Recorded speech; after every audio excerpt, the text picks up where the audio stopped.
Poursuite des résultats avec un premier tour des élections législatives ici à Chambéry et sur la 4e circonscription de la Savoie. Des résultats particulièrement surprenants sans doute pour certains puisque c'est le candidat de NUPS qui arrive en tête, Jean-François Collomb. Il culmine en effet à 34,40% des suffrages. Il devance donc le député sortant Patrick Mignola aux couleurs d'ensemble qui obtient 26,12% des voix. Avec 16,27% des suffrages, Rémi Garnier obtient en effet la 3e position donc de ce premier tour. Il ne se qualifie pas bien sûr pour le second tour le 19 juin. Il y aura un duel donc entre le député sortant et son challenger au nom de NUPS. Bonjour, merci d'être avec nous. Vous arrivez en tête de ce premier tour. Quelles sont vos réactions par rapport à ce score ? Écoutez, c'est une très grande satisfaction, c'est un très grand bonheur d'avoir réalisé ce score dès le premier tour.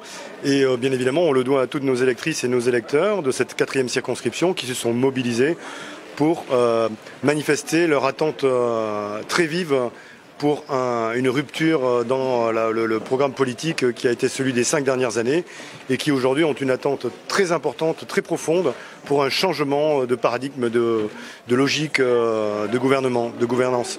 Et donc, on comprend aujourd'hui que finalement, cette attente sur un changement de politique sociale, écologique et démocratique se manifeste aujourd'hui avec la présence de la nouvelle Union populaire écologique et sociale dans 4 circonscriptions sur les 4 circonscriptions de Savoie. Une certaine surprise à vrai dire, puisque je fais quasiment à la voix près le même score qu'il y a 5 ans, alors qu'on vient de passer 5 années quand même assez difficiles, c'est le moins qu'on puisse dire, avec beaucoup de crises qu'on a dû traverser. Une deuxième surprise, c'est celle de mon concurrent de la prétendue Union de la gauche, puisque en fait, il n'a pas fait l'union de la gauche, parce que s'il avait fait l'union de la gauche, s'il avait cumulé les voix que la gauche avait fait il y a 5 ans, ou tout simplement qu'elle a fait au premier tour de l'élection présidentielle, il aurait plutôt fait 42%. Il en est très très loin. Je crois que tu fais 33 ou 34%. Donc désormais, au deuxième tour, il y aura un choix très clair pour les électrices et les électeurs.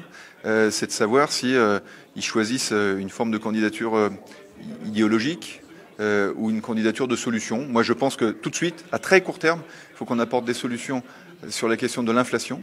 La question de l'inflation parce qu'on doit indexer les pensions de nos retraités sur l'inflation, parce qu'on doit débloquer le point d'indice de la fonction publique, parce qu'on doit tripler la prime Macron pour les salariés du privé et parce qu'on doit évidemment indexer aussi sur l'inflation les minima sociaux, parce que quand on a de l'inflation, ce sont toujours les plus fragiles qui en souffrent.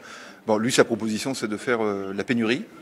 C'était parce que c'est organiser le blocage des prix. Moi, je crois que c'est pas une solution durable pour les Savoyardes et les Savoyards. Oui, on a fait un grand travail pédagogique pour expliquer notre programme. La retraite à 60 ans, qui s'oppose avec la violence d'une retraite à 65 ans, qui est prônée par Emmanuel Macron, par le projet de bloquer les prix de façon à ce que tout le monde puisse vivre décemment en dépit de revenus modestes, donc avec le blocage des prix des produits de première nécessité, avec le blocage, le prix du gazole ramené à 1,40 € tel qu'il était avant cette crise.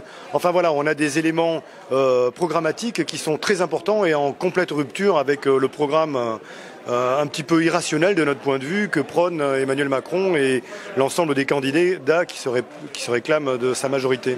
La campagne du deuxième tour qui s'annonce va être une campagne à nouveau de conviction, d'explication, aller sur le terrain ? Bien sûr, de toute façon c'est avant tout une campagne de rassemblement, comme je l'avais fait il y a 5 ans et comme je le fais depuis 5 ans. Il ne faut pas parler de parti, il ne faut pas parler d'étiquette, et je crois qu'il ne faut pas parler d'idéologie. Ce qui est attendu quand on voit les scores très importants qui ont été réalisés par le Front National, quand on voit l'abstention très importante qui a été faite, on doit être capable aujourd'hui de proposer une espérance nouvelle, une forme démocratique nouvelle, et certainement pas des formes de contestation qui écœurent et qui finalement conduisent à un certain dégoût de la politique. Réponse donc en tout cas lors du deuxième tour, dans une semaine, le 19 juin, c'était donc la réaction ici à Chambéry, à l'issue donc de ce premier tour sur la 4e circonscription de la Savoie.